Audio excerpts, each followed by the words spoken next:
This podcast is a part of the Podmania podcasting network. Check out podmania.co.uk to check out more of our great podcasts, features, reviews, match ratings and previews spanning the crazy and diverse world of professional wrestling.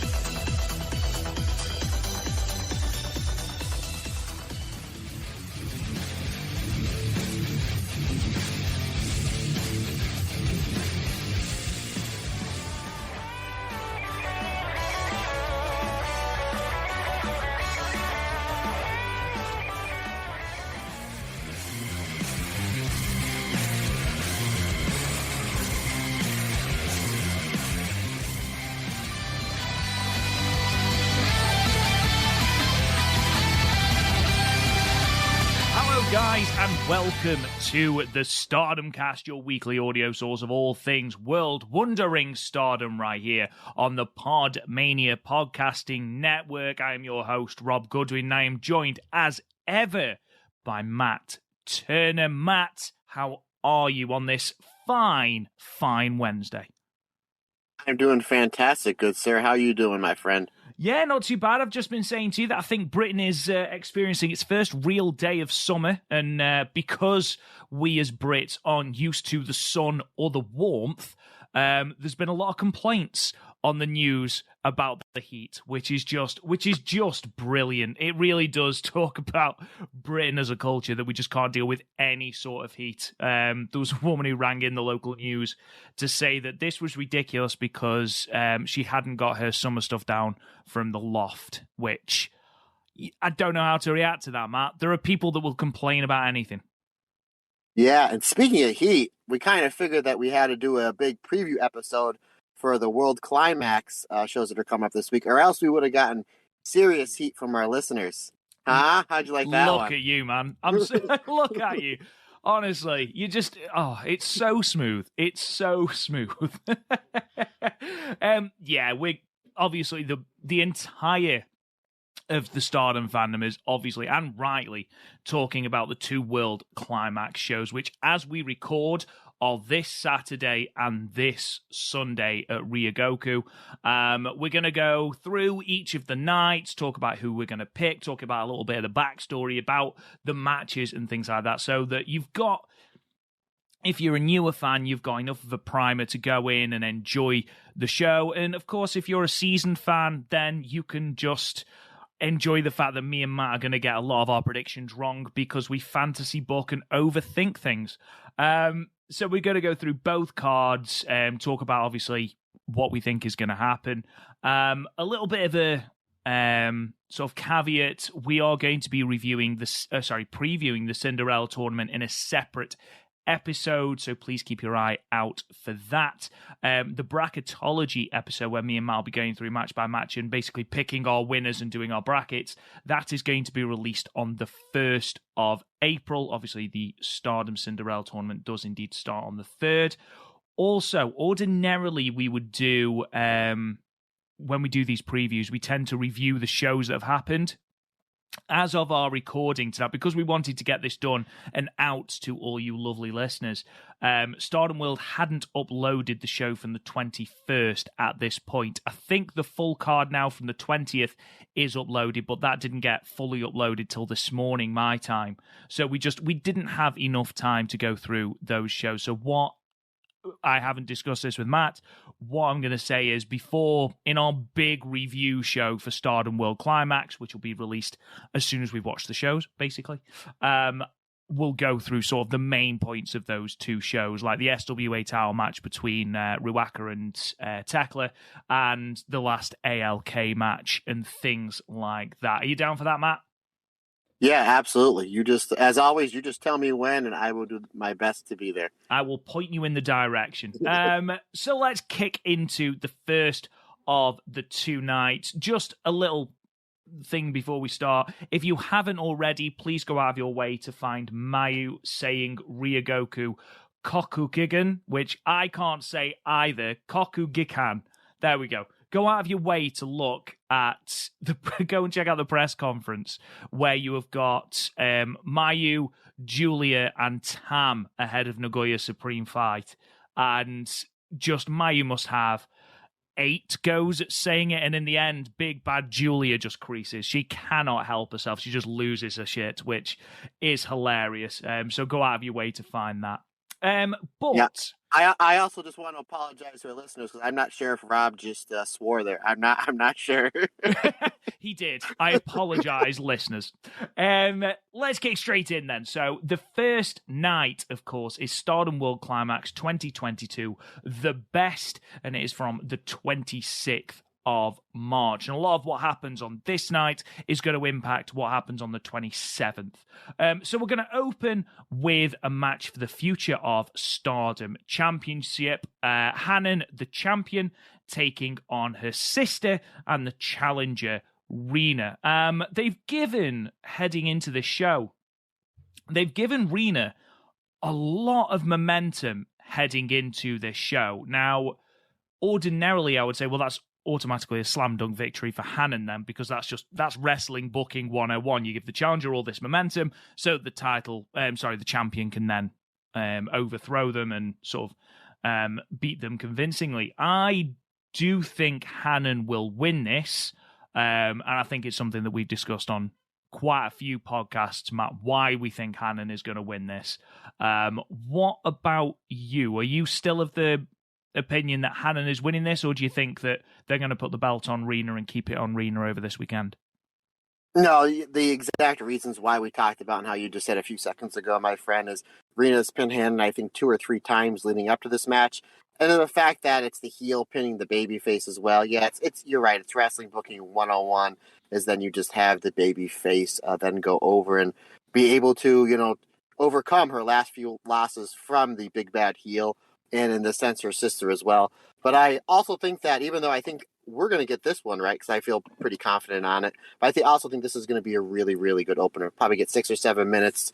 It should be very interesting to see just because we've seen just how well these two have improved over the last few months. So this should be a nice, solid opener. I've been particularly impressed with Rina's progress, actually. I've always been impressed with Hanan. And her match with Lady C was really good.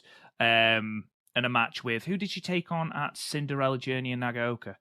Was that Lady C or was that Nagoya Supreme Fight? I can't remember. Either way, she's had 2 good matches for the future belt. She seems solid in ring when she's been tagging with stars. Rina, though, I have been really, really, really impressed. I do see her as a real main player in Stardom's future, but I just don't see her winning here. And, she is only 15 at this point, so there are plenty of years left for Rina to take that championship.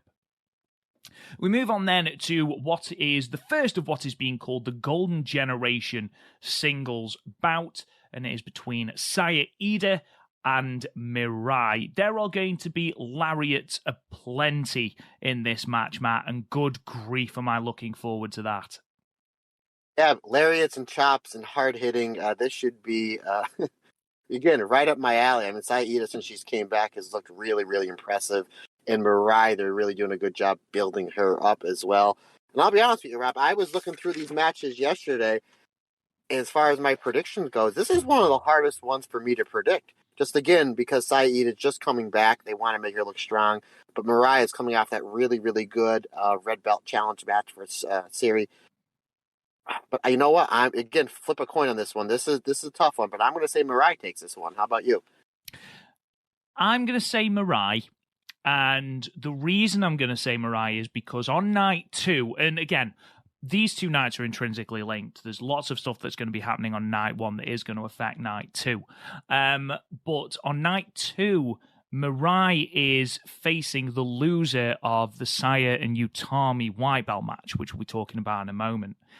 And I think the chances are Mirai loses that match. Now, they have built Mirai very, very well since her debut on the 3rd of January. I don't see her then going 0-2 over the weekend. Saya Iida, like you said, has just come back. I don't think a loss here impacts her. She's on the main card. She's in a singles match. I think that's the most important thing. And the fact we've got her back from injury, it's perfect. I think if this was a match with a program attached to it, then, or a high stakes program attached to it, then I think it will be slightly harder. But I think with so much being put into Mirai, and that, I don't want to say more difficult match because that's not fair on Sayarida, but potentially a more high profile match, against Yutami or Saya, I don't see Mirai winning that one. So I'm going to say Mirai here. Let's move on to the third match on the card, which is a 6-woman tag team gauntlet. And these are your teams. We have got the Queen's Quest team of Azumi, Lady C, and X, who, of course, we now know is Miyu Akasaki, who debuted at New Blood and was tremendous. We have got the Donna Del Mondo team of Himika, Natsupoi, and Mei Sakurai. We have got the Oedatai team of Fukigen Death, Saki Kashima, and Ruaka. And then we have got the Cosmic Angels and Friends team of Wakasukiyama, of Mina Shirakawa, and Stars' Momo Kogo. Matt, this is another one that could go either way, because there is not really a story attached to it. I mean, you could make the argument that the winner of this might potentially get an Artist of Stardom title shot later on. But overall, I feel like this is probably the match people are going to... It's a toilet break match, which is a shame because there's a lot of talent on this card, and I'm sure it'll be fun. But if you miss this one, it's probably not going to be of huge consequence. What do you think? This one might shock everybody. This one, again, it might be the match I'm looking forward to the least, but it might be the one that surprises people the most. And as far as my prediction goes, you have to take into account the usual hashtag Rob Goodwin is right, Fukin Death, in a multi-person match. I mean, yeah, you have a lot of different people in here. But when you kind of look at it on paper, they're building up Queen's Quest. Obviously, Azumi's coming off that really high-profile match with Starlight Kid. She's now the high-speed champion. Miyu, they're doing a good job building her up. Lady C, she's looking really good in the ring. So I'm going to take the Queen's Quest team on this one. I mean, you could have the DDM team winning, but then again, with them breaking up, where does that really go? And again, you never want to count out death when there's more than 2 people in the match. And when you have, 12 other people in the match, this is literally like her dream. This is her dream match here. But no, I'm going to go with the Queen's Quest team. Okay, so a couple of things. First, I'm pretty sure I said Miyu Amasaki's name wrong, so there you go. I've said it right now. This is my prediction, okay? And it is probably completely wrong, so bear with me. I'm going to go... Cosmic Angels are going to start, okay? So we're going to have Mina, Momo, and Waka come out first. Then Oedatai, because of course it's a gauntlet match. I think Fukin Death pins Waka. So Oedatai go through. Then I think Queen's Quest come in. So Azumi, Amasaki, and Lady C. I think Lady C gets the pinfall victory. We then get to DDM and Queen's Quest. And I think DDM win. I think with my predictions going forward into night 2, yes, okay, coming out of this weekend, Donna Del Mondo are, well, we don't know the fate of Donna Del Mondo. We know that Julia and Suri will not be working, together anymore. Whether that is going to be a complete split, okay, and each woman takes 4 and one's Donna Del Mondo and one's another thing, or whether they both go on under separate names, or we don't know yet. But what I do know is they are building Mei Sakurai. Okay, whether that is to your taste or not to your taste. The storyline that I am very, very much enjoying is the Mei Sakurai Wakasukiyama storyline. And I think a victory for Mei here, and then a good showing on the 27th, cements her further as that sort of heel that, I think you put it perfectly, your crap doesn't smell. That sort of heel that you can't help but hate. And I think a victory here will cement that. Plus, you never bet against DDM. They are booked incredibly strongly in Stardom. So I'm going DDM on that. Let me ask you this. One last prediction. Does Okay. Momo Kogo, does she come out dancing with Cosmic Angels? Do you know what's quite depressing? I genuinely think that if Momo Kogo comes out dancing with the Cosmic Angels, I do think she'd be better at it than Waka, and Waka's had like 3 months practice. No doubt about that, brother. I'm not going to. I really do feel sorry for Waka Tsukiyama. She's got, I don't know whether it's just a lack of rhythm or what it is, but genuinely, I find it really endearing that she really struggles with it. I wonder just because about how hard she works. I wonder if like this is a work. It's just like I'm gonna dance bad on purpose. I mean, it takes some talent to be able to put over that you can't dance when actually you can. Like that's a great work if that's the case. We'll see. We will see. Let's talk the next match, and this is a tag team match. Obviously, at the moment, we are embroiled. DDM seem to be fighting on all fronts at the moment, but here we have got the main feud for DDM, really, which is between DDM and the Prominence faction. So this is our first installment of that, with Micah and Tekla of Donna Del Mondo taking on the Prominence team of Sarisa and Suzu Suzuki. I'm going to be talking a little bit about Suzu Suzuki and Julia's feud on the second night, where obviously we have got the big DDM versus Prominence match. Here, though, Matt, who do you think goes over? I think this Prominence thing's going to go a little bit further than World Climax, so you need to have booked them strong in these 2 nights. So I'm going with the Prominence team on this one. I agree. I can see a time limit draw happening here. You do sort of get a sense for these things as a Stardom fan. But this will be the first time that we see Suzu Suzuki wrestling in Stardom. And with this huge feud that's going on at the moment, revolving around Suzu Suzuki and Julia and their relationship and the way that Julia left Ice Ribbon, I just have a feeling that Suzu Suzuki is going to be the one to pin probably Tekla. I think you're absolutely right. I think this feud carries on because as of recording, we still have no idea when we are getting that Suzu Suzuki versus Julia match. And that is 100% happening. You know, that is definitely happening. That's going to be the end of the feud. Julia versus Suzu Suzuki. That's what we're building towards. You need to keep her strong. I think she pins Tekla here. I know that Risa Sarah's obviously thrown her name in the hat for the red belt. So she needs to be kept really strong.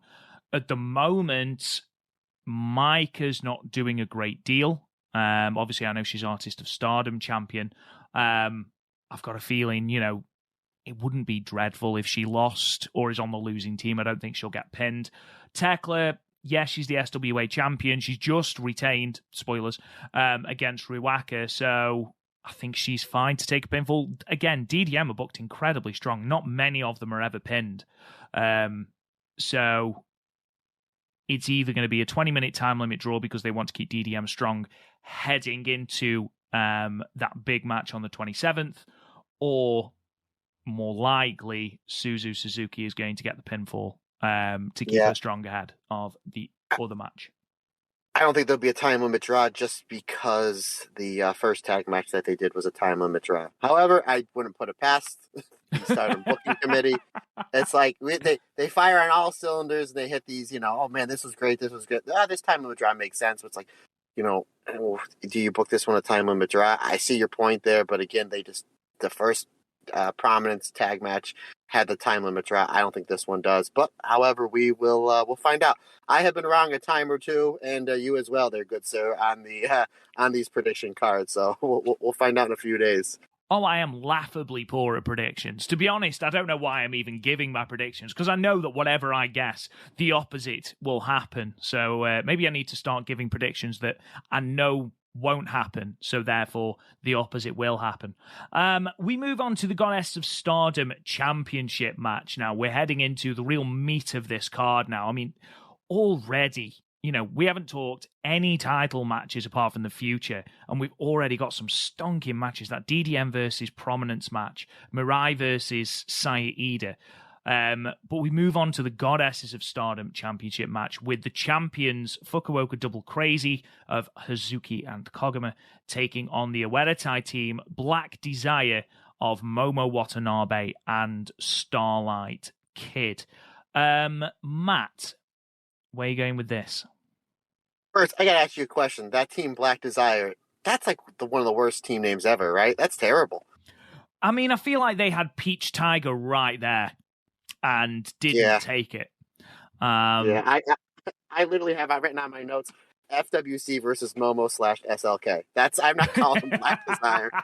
I'm just not. But as far as my predictions goes, and this is for someone who's the last 5-6 years of my career, majority of my matches have been tag matches, so I always look a little bit closer to tag matches. Obviously, Momo and Starlight Kid, they're fantastic. You have Starlight Kid the next day in a match with the returning KAIRI. FWC, they just put them on the graphic under the goddess thing for the new Stardom logo. So I'm like, where do I go with this one? Does that play into anything? Do they change the graphic? Do they leave it there? But I'm going to kind of piggyback on what you said about 2 minutes ago in the last match. This one, I honestly think is going to the time limit draw. I just can't see either of these either one of these teams losing. I just think Hazuki and Koguma has been booked really, really strong.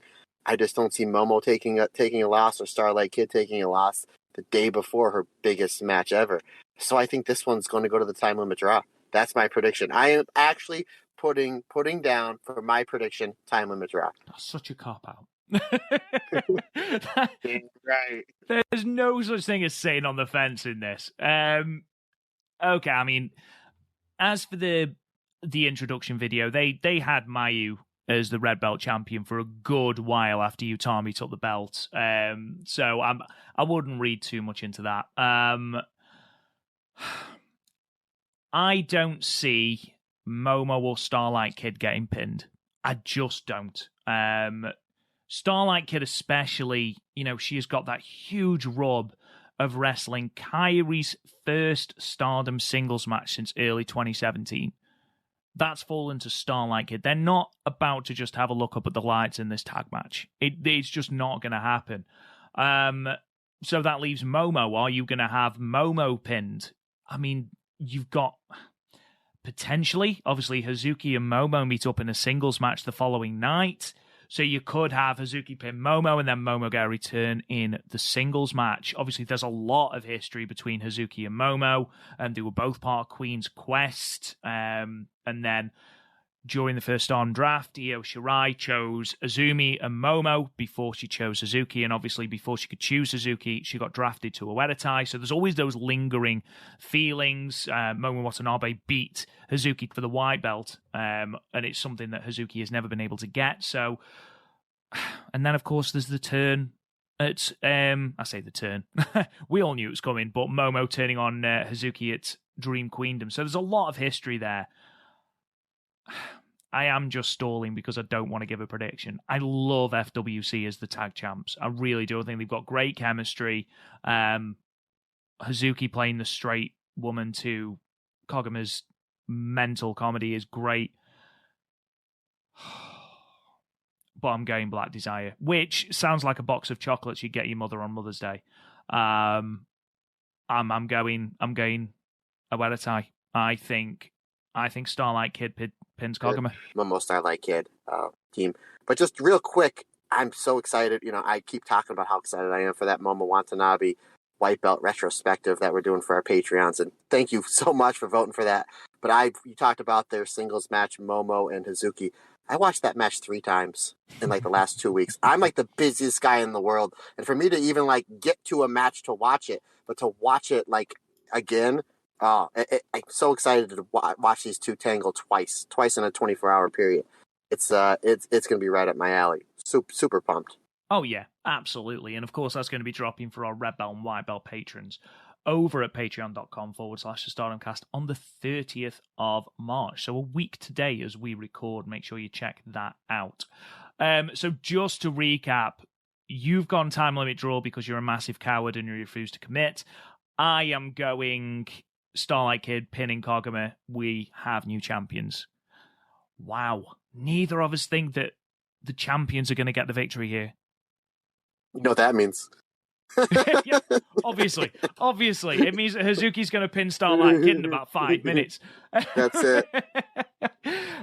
We then move on to our third to last match, which of course is KAIRI's first match back in Stardom after her, let's call it, holiday in North America. She's going to be tagging with former Freedom stablemate Mayu Iwatani against the Cosmic Angels team of Tam Nakano and Unagi Sayaka. Now, we spoke about when it was announced at the press conference that KAIRI was returning, and not only returning, but returning to basically full-time action. She said she wants to wrestle on all the shows and everything, so she's coming back. She's not a special attraction. To have this first match, and obviously, let's not take away from how huge this is for KAIRI. Unagi Sayaka, to be in this position, what a vote of confidence, Matt. Absolutely. I mean, this is going to be an absolute barn burner. There's no two ways about it. Tam has been booked really well. Unagi has done really, really well. With the opportunities that she's been given. Obviously, you have KAIRI coming back, which is huge. I mean, just a huge, huge deal. And we talked about it, a month or so ago when we did our podcast reviewing about her comeback.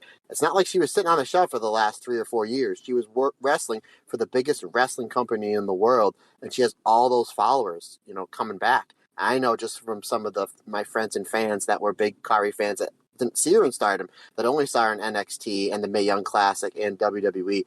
There's a lot of my friends and fans that are really interested in this match and these two shows and are contemplating, either getting Stardom World or getting this pay-per-view just for this match. So this buzz on this match alone. And then you throw in Mayu Iwatani, and she's pretty good as well.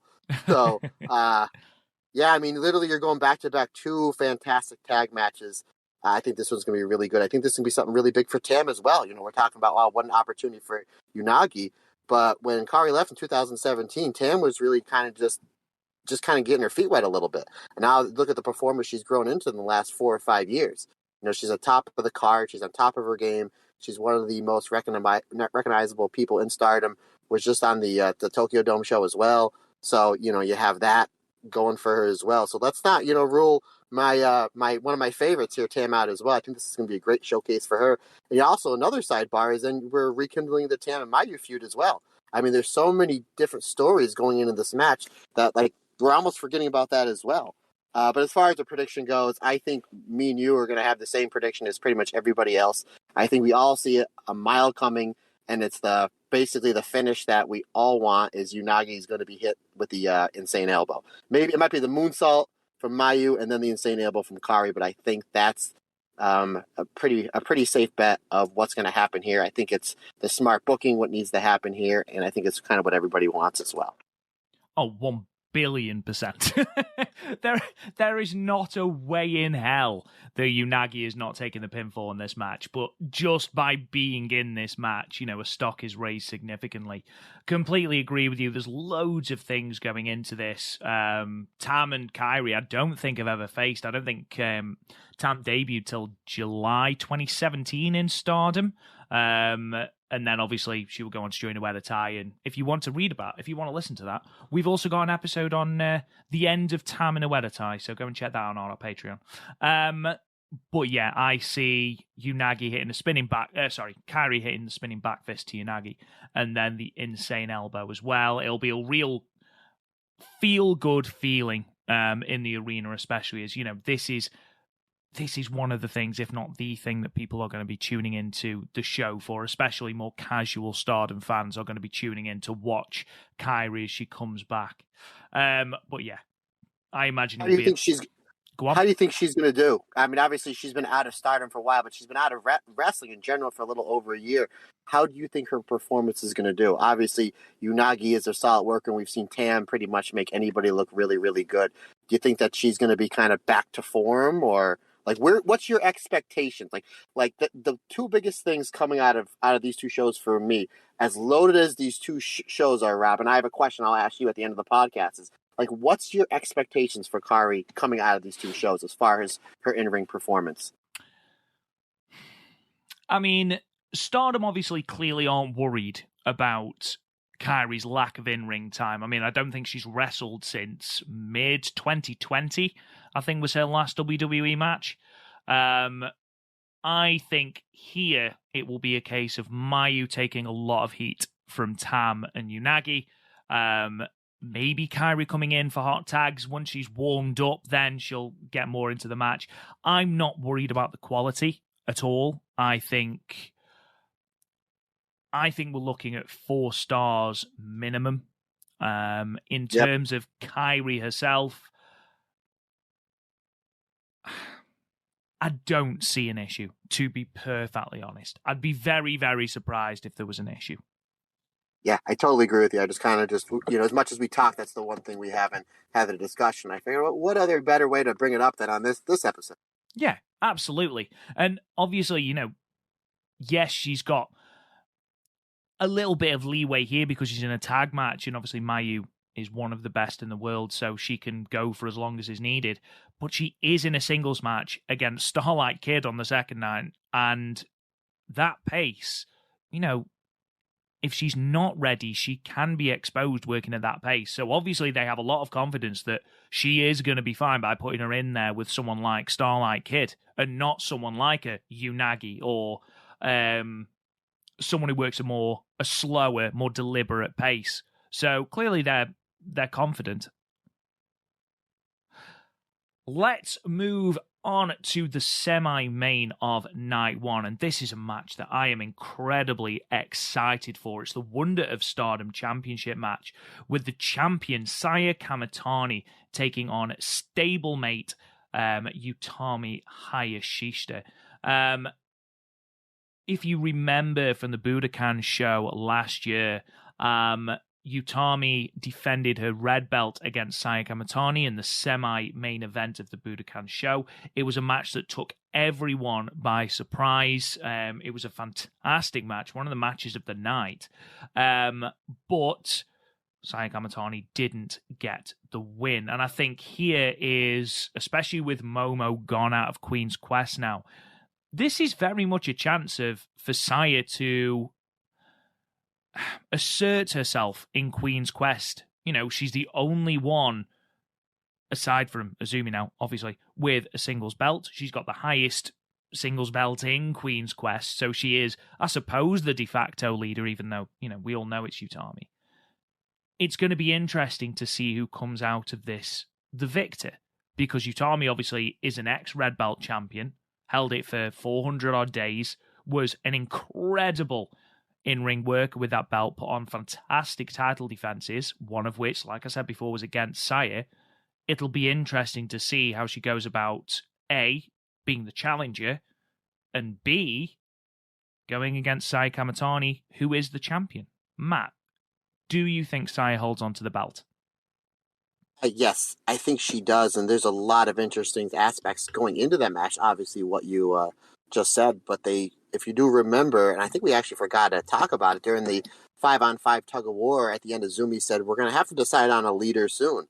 And maybe this is the match that's not only decides the white belt, but also decides the leader of Queen's Quest as well. Now, I do agree that Utami's kind of like the uncrowned leader of Queen's Quest, but then again, here's another kind of dichotomy into it, is you did have, Yutami as the red belt champion for 400 days. But now it's a different role because now she's the challenger. So the psychology is different. So you wonder how she's going to play on with that. I don't think there's going to be an issue. And then here's another little fun storyline as well, is Saya wins the white belt from Tam, and then less than an hour later, Yutami loses the red belt to Shuri at Dream Queendom. So that's kind of something fun there as well. But I think Saya's just getting the ball rolling here with the white belt. I wouldn't be shocked if Yutami wins, and then basically the rest of Queen's Quest comes out and they do formally make Yutami the leader of Queen's Quest, because then she can take that belt and bring it to higher standards like she did with the red belt, and you can main event shows with the white belt, which we've seen Momo do and Io do and KAIRI do in the past. So I wouldn't be shocked if Yutami wins, but I think just the fact that Saya's just really getting her feet wet with the white belt, I don't think you pull the rug underneath her just yet. And I think that Yutami is just so good that she can take a clean pinfall win here to Saya, and it really won't hurt her. I mean, right. So there's obviously the storyline there of Saya Kamitani getting her win back over Yutami, and I think that's beneficial, certainly. However, we've then got Saya defending against Tam again. Now, I know that there's history between Saya and Tam. Obviously, we had 2 matches last year for the white belt, and we have all the history with Tam being Saya's old mentor, things like that. But I think Saya drops it here.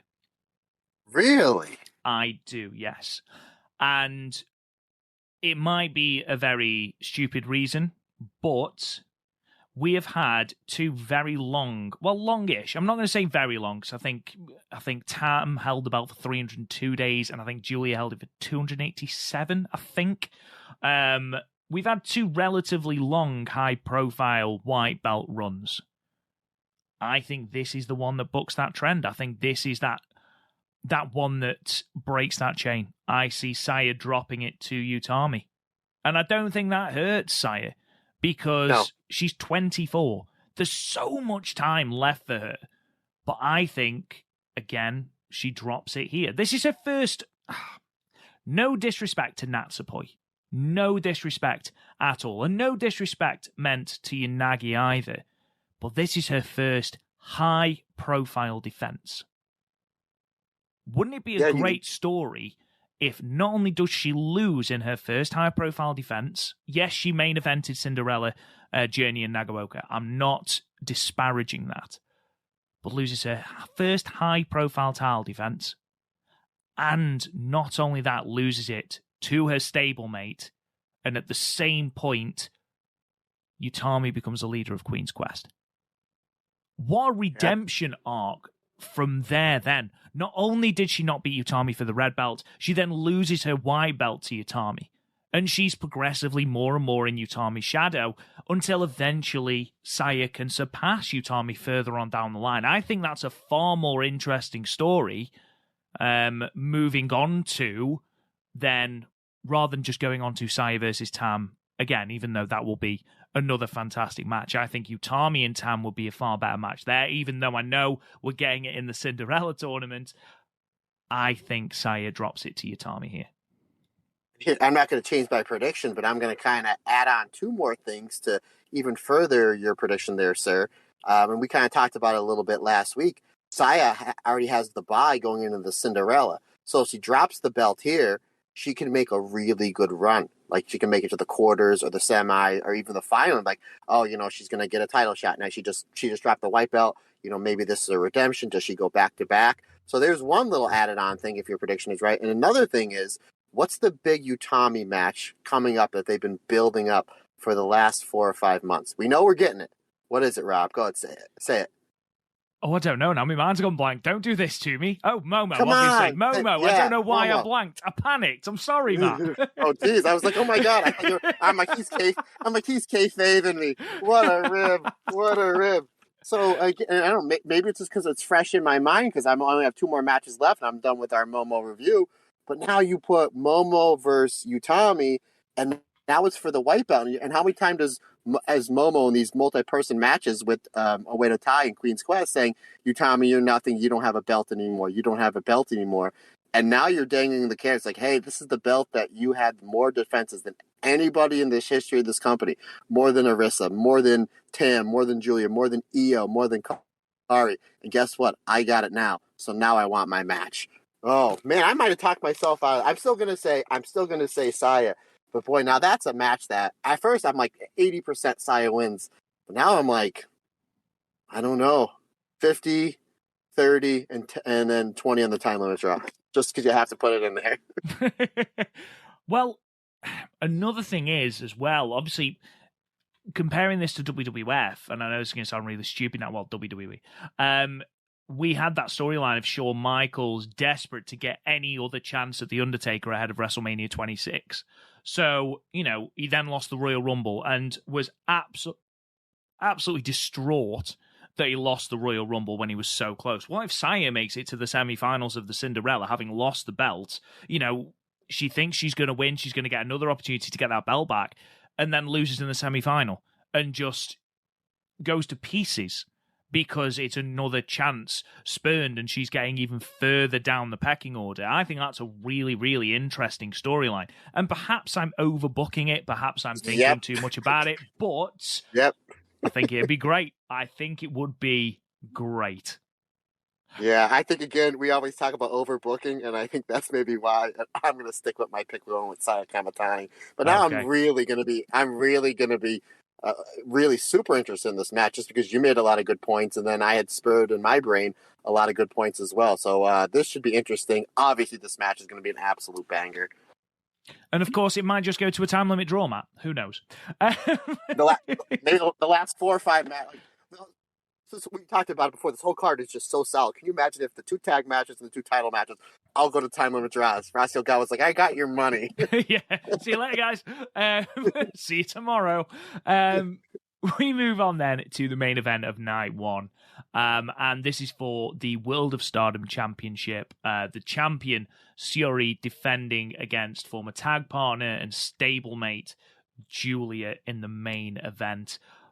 What a match this is going to be. Irrelevant of who wins, irrelevant of what we predict is going to happen. This is going to be, if any of the matches leading up to this show, if any of the shows leading up to this show and the times we've seen Julia and Syuri face off, if that's anything to go by, this is going to be an absolute barn burner, Matt. And I'm talking, I'm not going to say my gut feeling is that this is going to be an instant match of the year, but I'm thinking this has got to be 4.5 stars minimum. I mean, that's what we've got to be aiming for here. Yeah, I think this is going to be the match of the night. Obviously, the one that has the most eyes on it is going to be the KAIRI's return match. Obviously, the one that now I'm 50-50 on, the result is going to be the white belt match. But I think this one, it's going to be a great match. There's no doubt about it. They're given time. Syuri's done a great job carrying herself as champion. Had one heck of a year last year. Capped it off by throwing Yutami, like we just talked about. Julia coming back from an injury has been nothing but short of phenomenal. Just the way she carries herself, and like I say before, out of everybody in the company, she has the most it factor. And the it factor is something that you can't teach. You can't learn it by talking to a vet or learning in wrestling school. Just something that you have to have. And Julia, absolutely has that it factor. But I think that Stardom tipped their hand a little bit too much on building up Syuri and Mayu for the final match of these 2 shows. I think that's one of just the many reasons why I think Syuri retains. I think this match is going to be, might even be the best match of the 2 nights. Certainly probably top 3 or top 4. But I think this is going to be, absolute, 4.5 star to 5-star classic. They're going to beat the bejesus out of each other. I mean, Syuri's obviously one of the tightest wrestlers in the company with that MMA background. The way that Julia's just been throwing her forearms and her Yakuza kicks and her slaps, it's going to be a good way to combat Syuri there. There's going to be a lot of receipts in this one. But I just don't see Syuri dropping the belt. I just don't see Mayu and Julia being the main event of these 2 shows. I think Syuri takes it. And the way they've built Syuri and Julia and all this descent regarding, the future of DDM, and then more recently that paranoia that Julia's getting that Syuri's in league with Prominence, which I wish they'd done more of. I wish that had been introduced earlier on. That'd have been such a good story wrinkle. Like, it's still good, but I just wish there was more time to build on that. The big thing at the moment is Prominence versus Julia. Now, whoever loses this match will be put on the DDM side of DDM versus Prominence on night 2. With Julia being the big sort of linchpin for this, okay, the entire feud is based on Julia versus Suzu Suzuki. It wouldn't really make sense for Julia not to be in that tag match then. Now, would I be disappointed if Julia wins the red belt? Absolutely not. Would I be disappointed seeing Maya versus Julia main event night 2? Absolutely not. They've proved on multiple occasions that they can put on classics. However, Syuri's arc needs Mayu.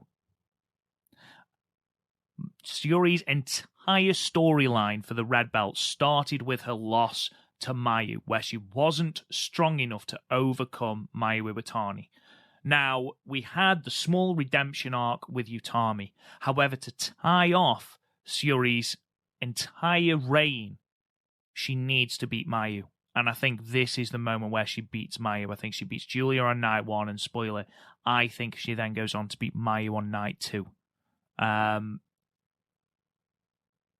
That's my pick. What do you think? Yeah, totally agree. And I think what's also going to be interesting is what's going to happen after this match. Are you going to see a Tekla Mirai jump Syuri afterwards? Are you going to see maybe they go to shake hands and then Prominence comes in, beats them all up, and then maybe Stars comes in for the save because maybe Mayu doesn't want Syuri that beat up? Or Syuri has talked about she has a bodyguard that she has. So maybe does the bodyguard come in and make the save?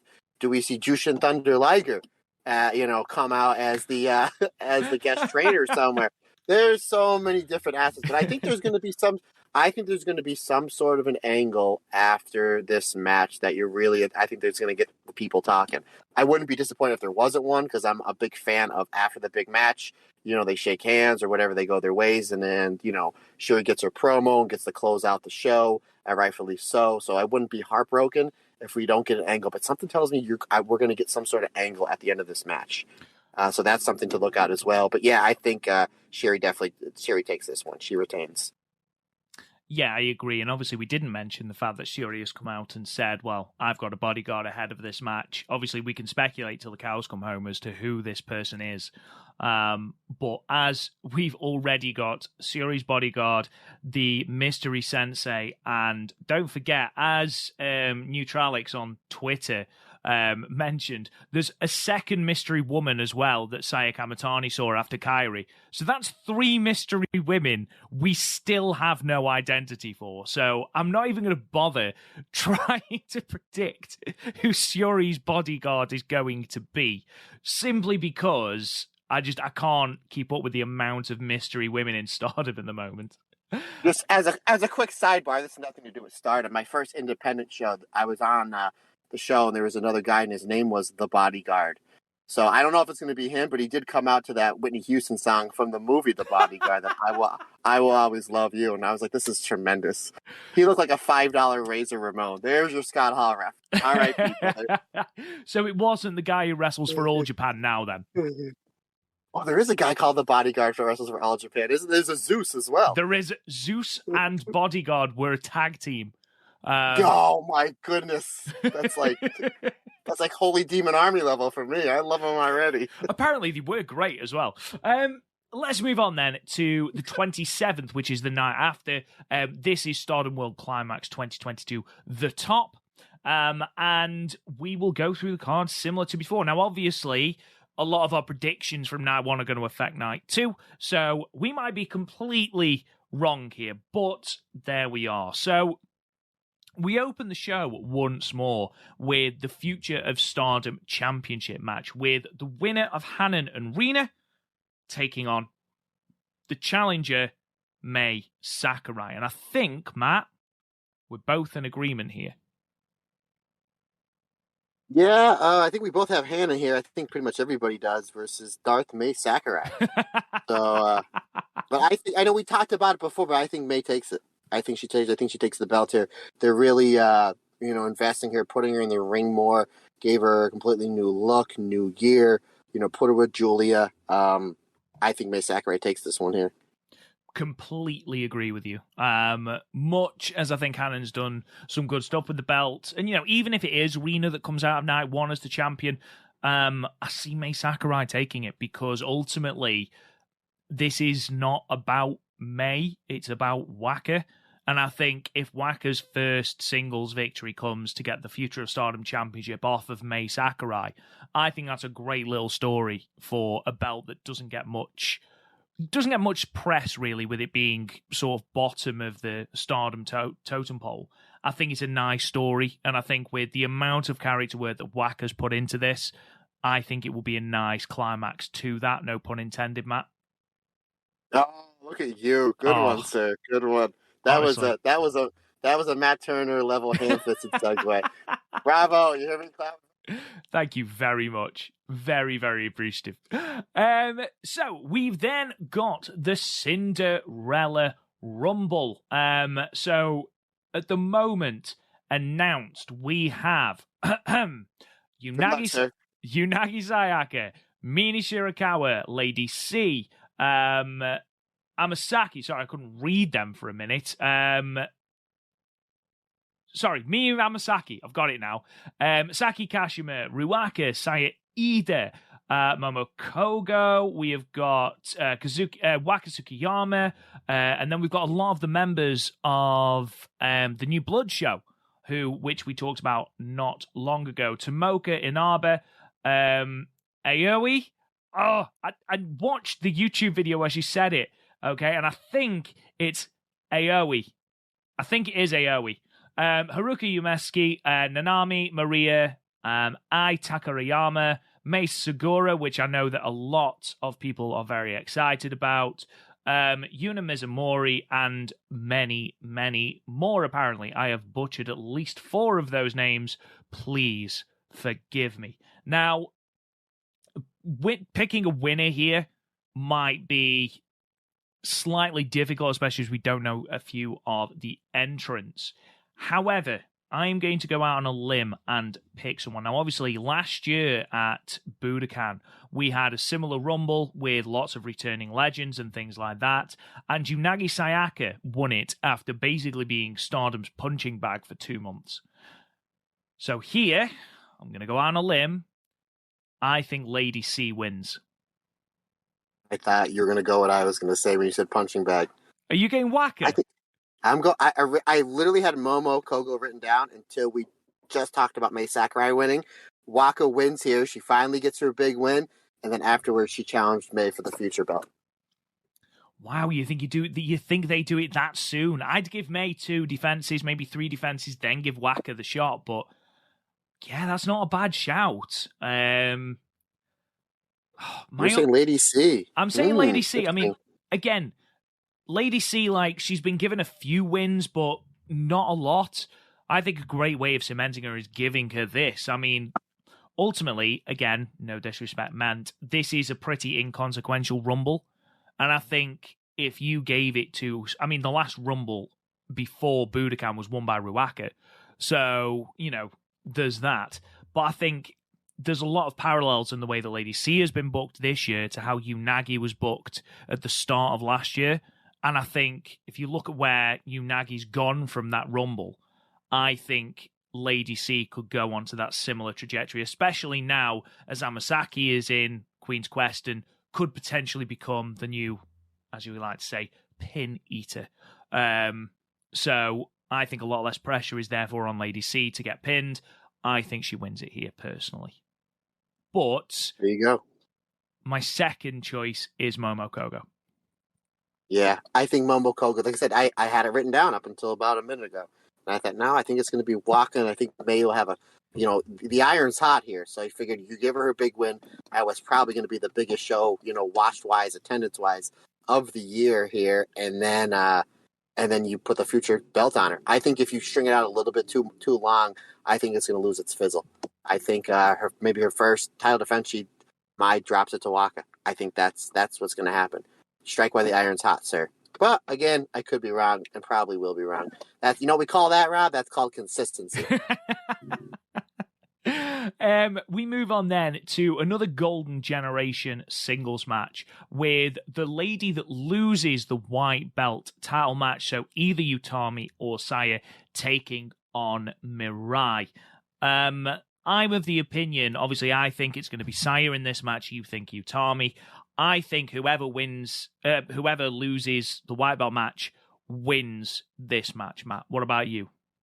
Yeah, absolutely. I think Mirai won't lose anything from it, but a Saya versus Mirai match would be really good. But I'm obviously, because I have Saya winning, so we're going to get the Yutami Mirai clothesline match. So Mirai will have 2 clothesline matches if my predictions are right, obviously Saya Ida, there's going to be several lariats thrown in that match, and then if she does get Yutami as well. But I think either way you slice it, I think the Saya Yutami loser, the member of Queen's Quest, gets the win here. Which, regardless, again, any way you slice it, it's going to be a solid, fantastic match.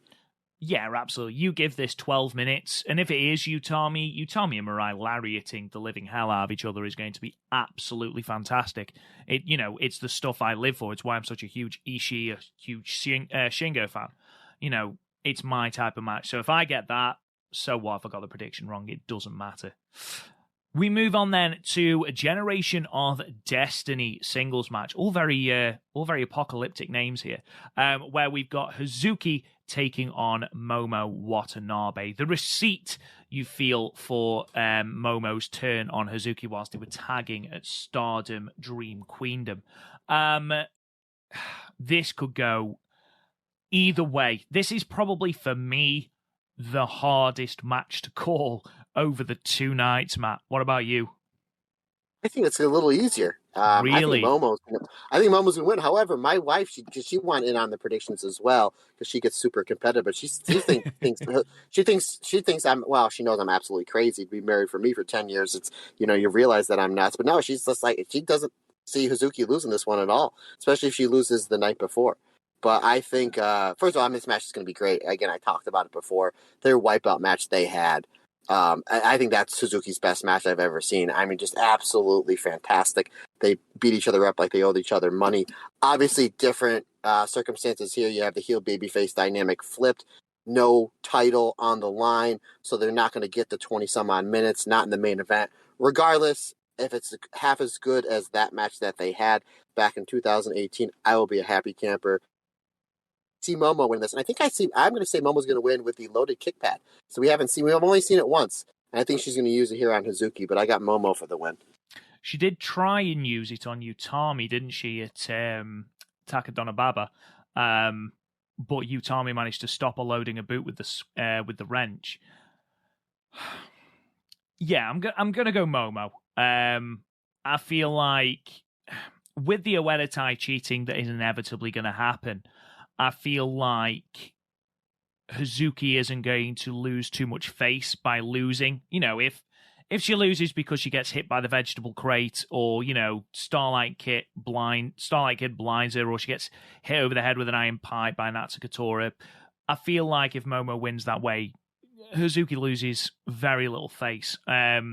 Similarly to if they wrestle a clean match. I mean, Momo's a fantastic wrestler, and these two have tremendous chemistry, as shown by their white belt match that we're going to be talking about in a week or so. I feel like there is more to be gained with a Momo victory than with a Hazuki victory. Yeah, absolutely. I think if we are going to be... You talked about Mei Sakurai and the Waka storyline about how if you wait too long to pull the trigger, it's going to lose a little bit of its steam. If you wait a long time with Momo to put her in the red belt picture again, her heel turn will have lost the momentum that it got when she turned on Queen's Quest, which, if we're being brutally honest, it already has lost a little bit of its momentum. But I do think Momo beats Hazuki here.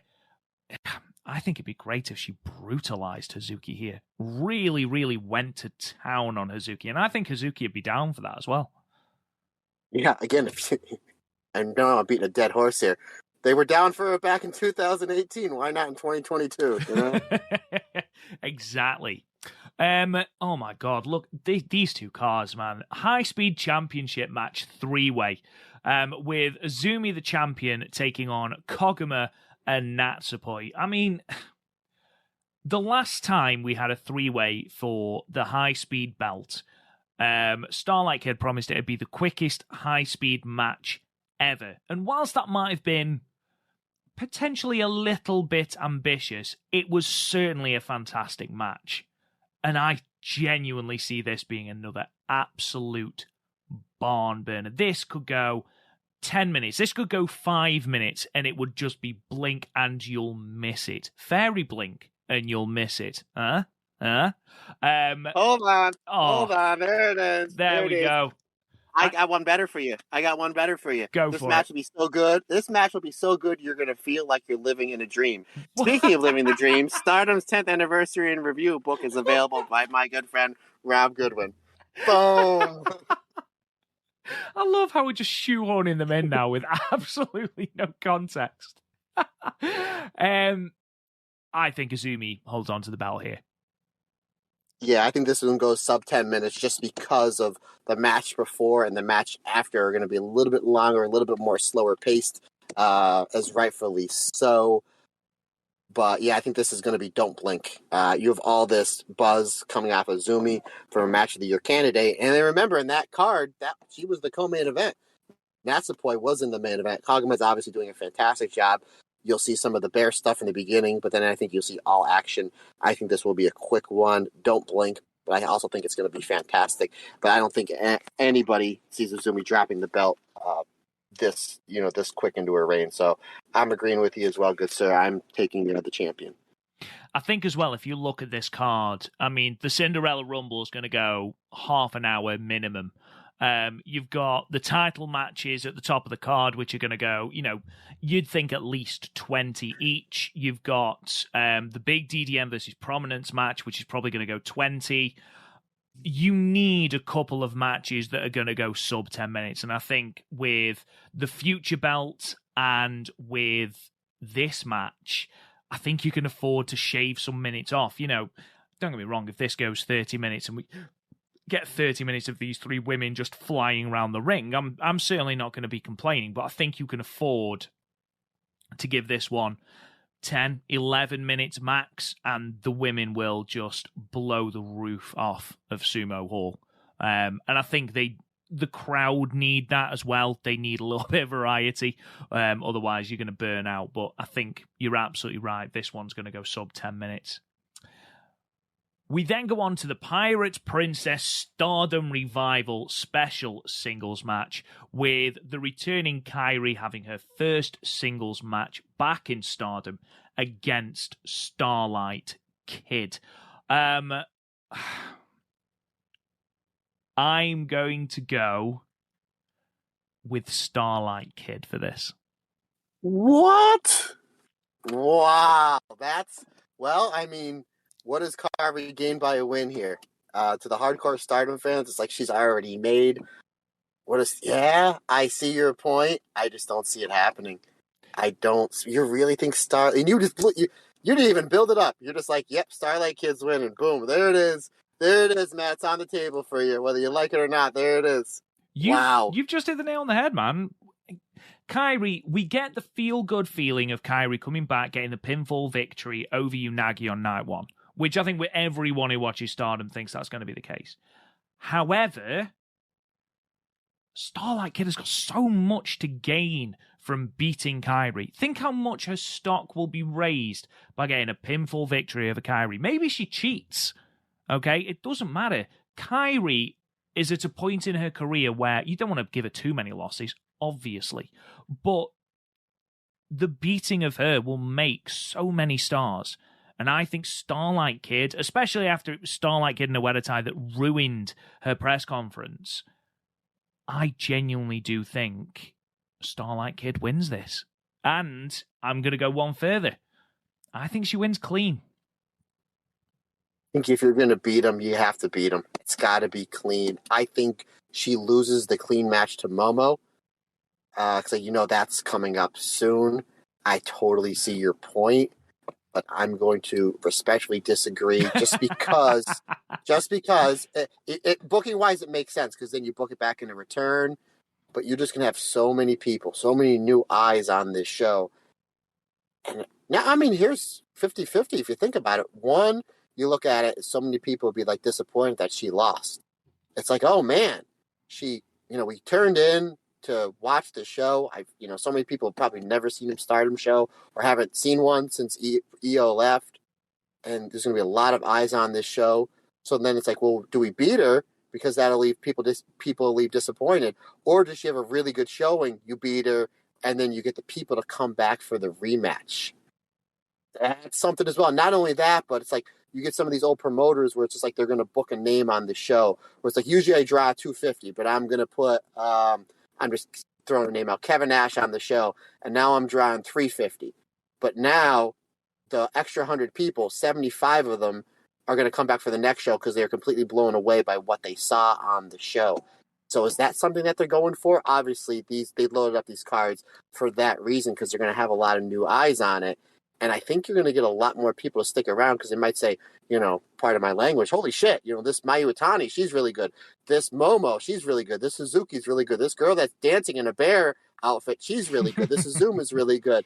I think that's the smart booking. That's obviously what they're going for here. So I see your point, but I'm going to say KAIRI wins. But I guess now I wouldn't be shocked because your point does make sense. But I don't know. Maybe if it was the main event, I'd be more set in the KAIRI. But the fact that there's 3 more matches after this one, and geez, you might have kind of talked me into it. But I'm going to stick with my pick and say KAIRI. But this might be a hashtag Rob Good when you're right moment. Come Monday, Tuesday when we review the show there, sir. We can but hope. Let's go into this third to the top match then, and that is, of course, the DDM versus Prominence match. The loser of the Suri and Julia match in the main event of night 1, they'll be inserted onto the DDM team for this match. I don't know if you've seen, Matt, but on our Discord, and obviously I'll put the links in the description of this podcast, the Stardom YouTube channel put out an interview with Julia and then an interview with Suzu Suzuki regarding the feud between the two of them, and it was translated to English subtitles by Miguel F. on YouTube. Now, the Suzu Suzuki one is tremendous. It really does add some real gravity to why she hates Julia. They were like sisters, and then Julia just upped and left without saying anything to her. Suzu Suzuki said, right, I'm off, going to work, came back and Julia had just gone. She had to read about it on social media that Julia had turned up in Stardom. People were hounding Suzu Suzuki saying, you must have known. How did you not know? And just, Suzu Suzuki saying, I hate Julia. Do you know what? Actually, no, I don't hate Julia. What I feel for Julia can't be summed up in one word. She was out there becoming a star, forgetting the people she used as stepping stones. Oh, it's brilliant. I actively encourage anyone, if you want a little bit of background about this feud, about Prominence and DDM, specifically Prominence and Julia, go and check out those 2 interviews because they are fantastic. And Julia's side is equally good, but I just thought the Suzu Suzuki side really, really, really added a little bit of gravity to it. And thank you to Velkage, one of our patrons, and on our Discord for just pointing that out to me with the English subtitles. I'm going to go Prominence. I think Prominence has to win this. We mentioned it on night 1. They have to be kept strong. Suzu Suzuki in particular, Matt. Yeah, I did not see the interview, but I know the internet was buzzing about it. I will, later on today, I will definitely take a look. So thank you for the heads up on that one, good sir. Yeah, I totally agree. I think Prominence has to win this one for obvious reasons. They have to be kept strong as they're going to build towards that singles match, that big final singles match.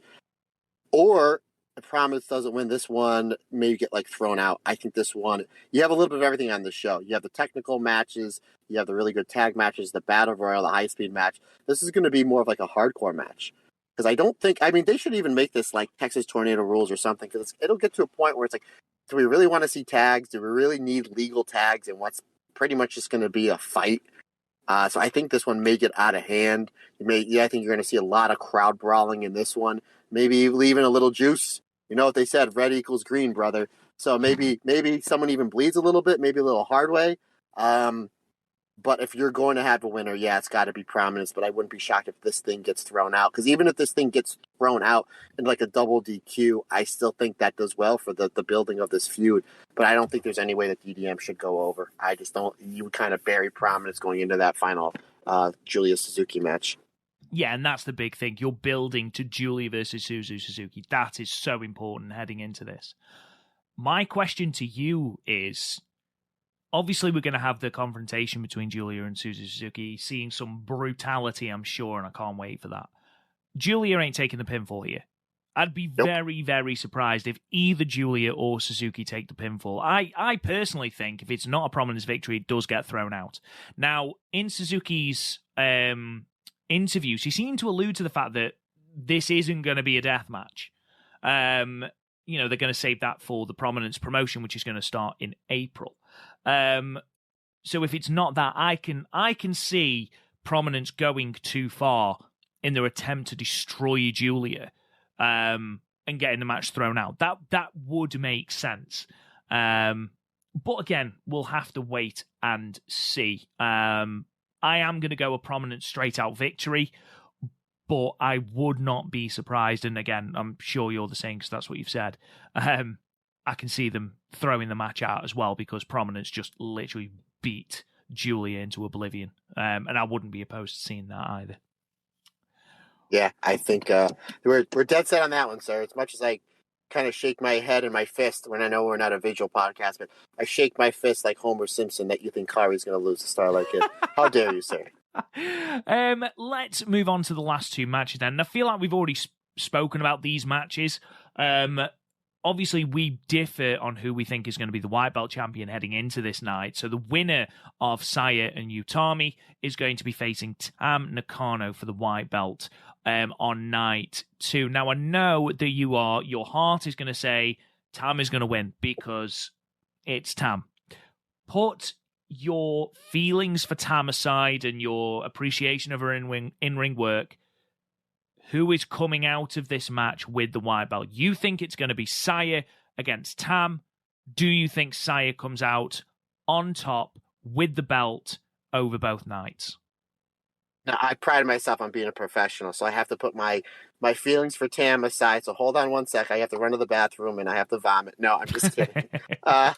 No, I think that Saya wins here. I don't think Tam just lost the belt. I don't think you put the belt back on her. Now, that would not bother me one bit whatsoever.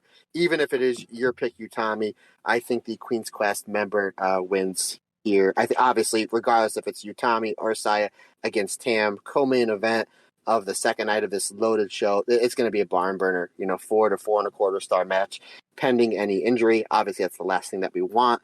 So, yeah, I think this, regardless, even though I'm pretty sure the Queen's Quest member will retain the belt on this one, regardless, this is going to be an absolute barn burner of a match. And I think Tam will gain something by a loss here by having a really good match and then, moving towards the Cinderella as well. So, but no, I'm going to say that Saya wins here. And I know you have Yutami, so, Yutami and Tam, I think the last time that they wrestled was the co-main event of the semi-main event of the 5-star Grand Prix last year with Tam getting the win. Am I correct? Absolutely. And it was a tremendous match. I think I'm completely with you. Whoever wins the belt on night 1 stays with it on night 2. I don't think Tam needs it. I think Tam's reign was enough to cement her as, an upper mid-carder, potential main eventer. I don't think she needs it again. If it is Yutami, I think Yutami beats Tam, and then maybe Tam beats Yutami in the first round of the Cinderella. We will see. And that moves on to our main event. And I'm going to ask you a question in a moment, depending on who you think is going to win this. The winner of Julia or Syuri in the main event of night 1 versus Mayu Iwatani, the challenger for that red belt. Now, we've both got Syuri winning on night 1. Do we see Syuri winning out over Mayu Iwatani? I do, and I've already outlined my reasons for thinking she'll go over Mayu Iwatani. But do you agree, or do you see Mayu coming out with the belt? No, I totally agree. And again, Mayu is almost like the same level of Tam. I absolutely love and adore Mayu. But I have to put my bias aside on this one. Obviously, this is going to be another fantastic match, either way you slice it. But I think Syuri gets the win here. We talked about it, how this is kind of her redemption arc from December where she had to win. She had to finally overcome Yutami. And now she's kind of the, quote unquote de facto leader of Donald Del Mundo. Either way you slice it, in my eyes, she is. And now she overcomes Julia the night before, and then she will overcome Mayu here. It's just literally the perfect, 4-month story arc for Sherry. So yeah, I have Sherry winning this one in what I think is going to be the best match of the two nights. Completely agree. Shuri needs this more than Mayu does. You know, Mayu's one of two people to hold the red belt twice.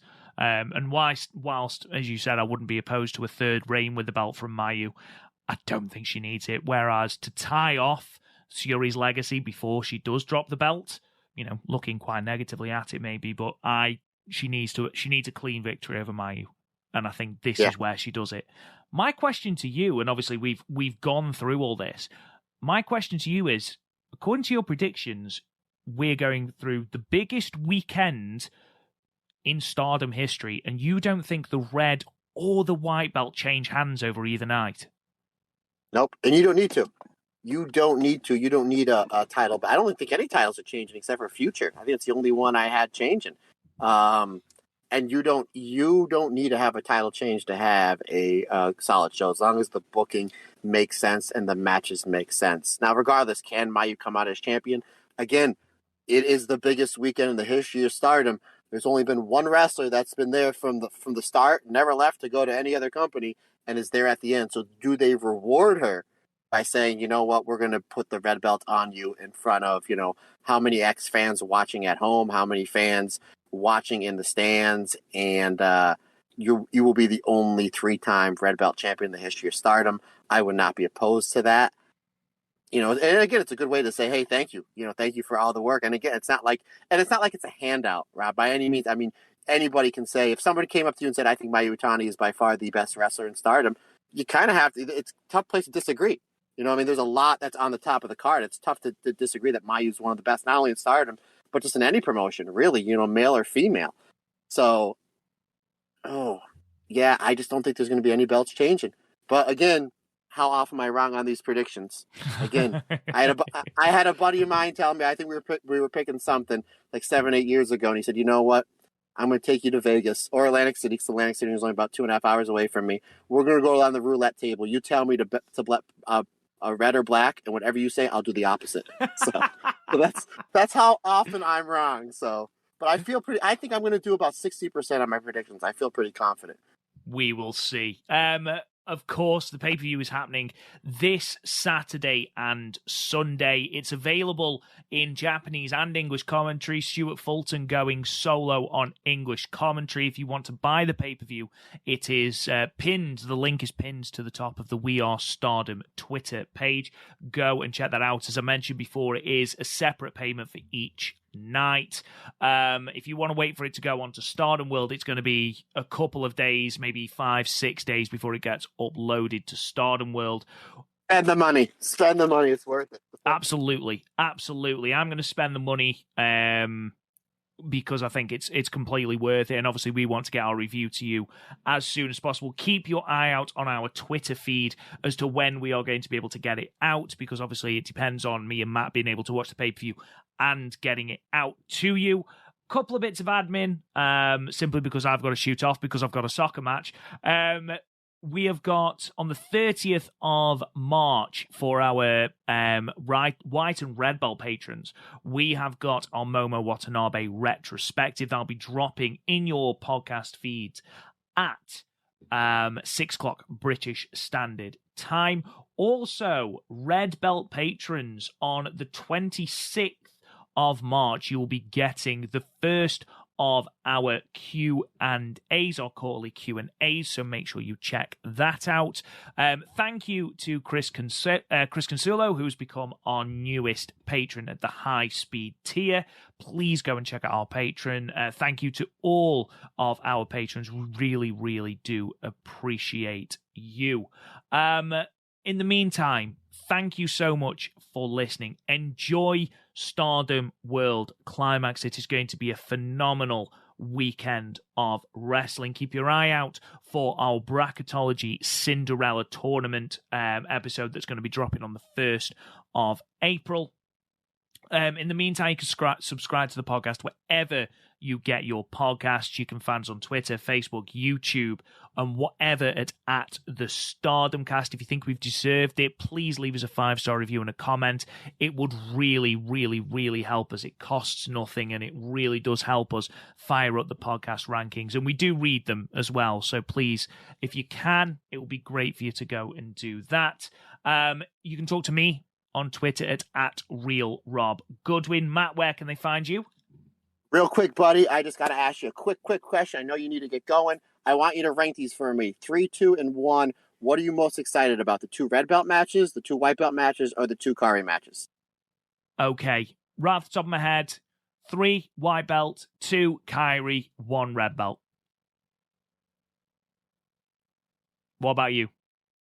I'm going to go the bronze medal is going to be the white, the silver medal is going to be the red, and the KAIRI matches are the things I'm most excited for. I knew that would be the case. Boom. If you want to get a hold of me, and hey, give me your answer. What do you guys think? What are you most excited for on these 2 shows? Hit me up on Matt Turner OF on Instagram and the Twitter. And in the meantime, guys, thank you so much for listening. Go and support Stardom. Buy the pay-per-view. Trust me, you won't regret it. Thank you so much for listening. And we'll see you guys on the other side of March 26th and 27th. Bye-bye.